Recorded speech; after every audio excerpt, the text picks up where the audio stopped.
Hey you guys, Ashura here, and today I will be talking about a battle which I believe will happen, and that battle is Brook versus Mont D'or. Now I know that there's a popular theory going around that Brook will fight Baron Tomago, and I actually don't disagree with it, but I just feel that Mont D'or looks like a better opponent for Brook than Baron Tomago. And since Pedro and Baron Tomago have some history, they make a good battling pair. So that's the reason why I believe Mont D'or is going to be the person who will be battling Brook. And Brook is one of the persons who I believe will definitely get a one-on-one battle in this arc. Now, let me begin. Now, why do I believe it is Brook versus Mont D'or? Well, let me see at what Mont D'or's primary ability is.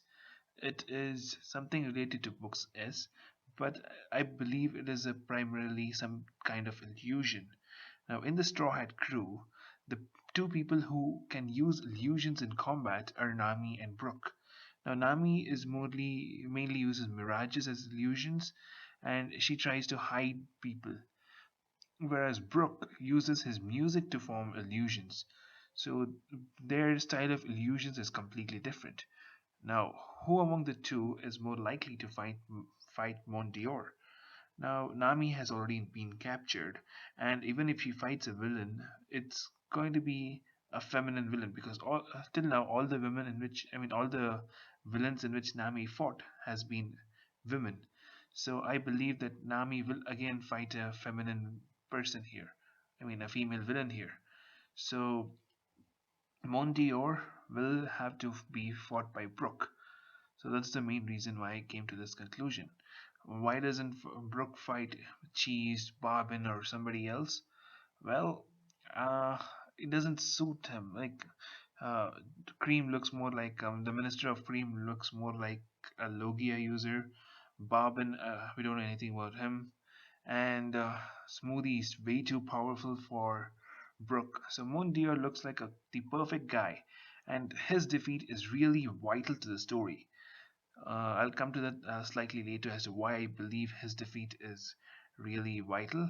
So these are the reasons why I believe Brook will fight Mont D'or. So, what do we know about Mont D'or and his abilities? Well, he has eaten some kind of book devil fruit, and based on the story of the book, he can actually create illusions. So, that is primarily his ability. We can also see that he has created some kind of uh, prison library and other library books where he can actually hold people and prevent them from aging.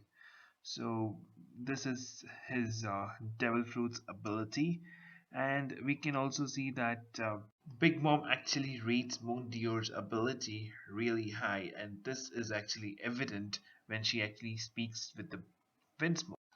So, how do I know that Mont D'Or's ability is illusion based and not something else? Well, this is because he was able to affect a person's haki. If all of those things were real and he was able to trap Luffy inside a book, then Luffy would still have been able to predict where the attack would have come. But he was completely blinded. So, because of this, I believe that his ability directly affects a person's mind and takes control of his mind, and using that, he can make a good observational haki user like Luffy unable to use his haki.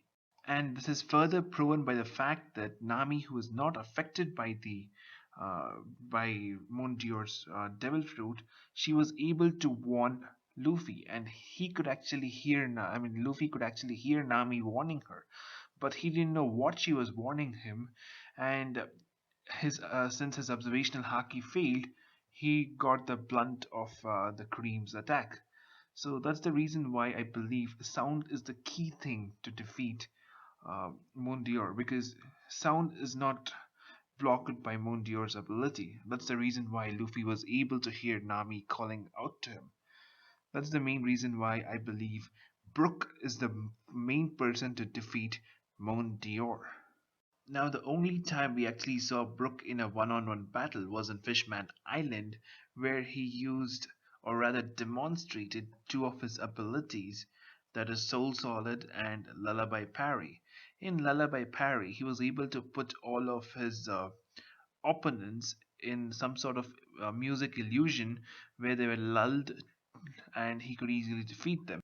Now, I'm not saying that Brook can actually use Lullaby Parry here against Mont D'or, but he can definitely use some sort of stronger version of Lullaby Parry on Mont D'or.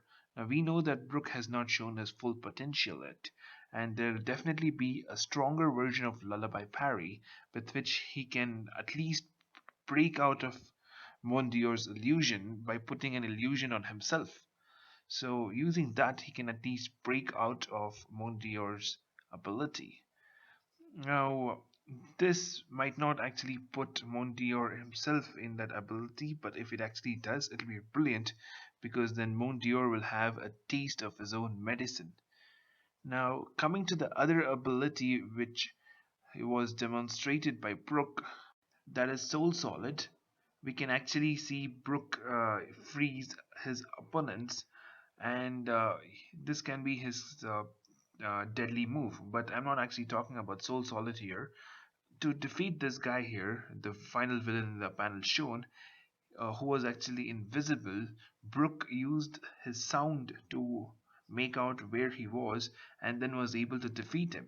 Now, this ability will be really useful against an illusion user like Mont D'Or, where sound is not muted by him, and Brook can really use his sound here to defeat him. And further, he can use Soul Solid to freeze ground if he can, and use his Touch of Sense also to break out of Mondior's ability.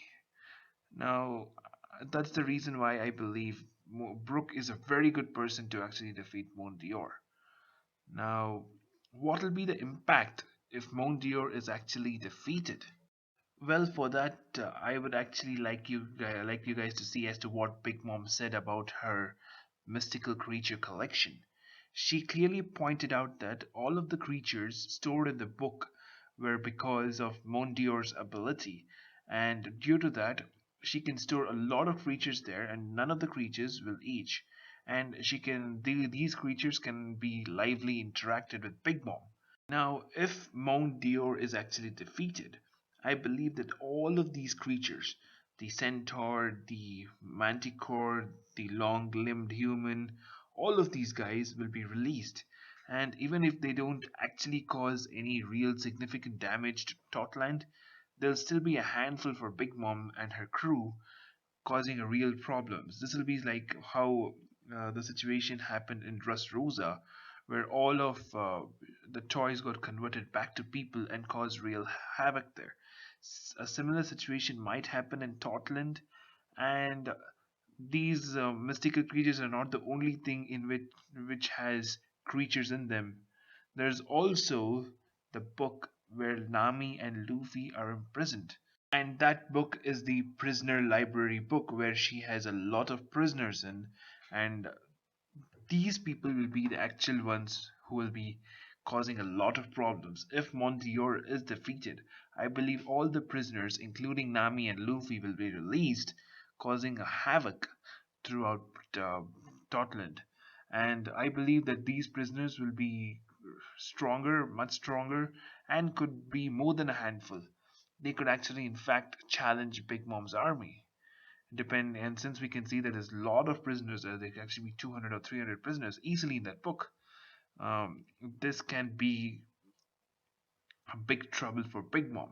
So this is what I believe will be the impact of Mondior getting defeated, and why I believe that he is such a big cog in the plot of Totland or Whole Cake Island to progress. So that's pretty much it, guys. In this video, I just wanted to show as to why Brook will fight Mundior rather than Baron Tamago. So that's it. If you guys like the video, please leave a like. And if you want to be notified for my future videos, please do subscribe. And if you have any further comments on it, please do comment it. And that's it, guys. Bye bye.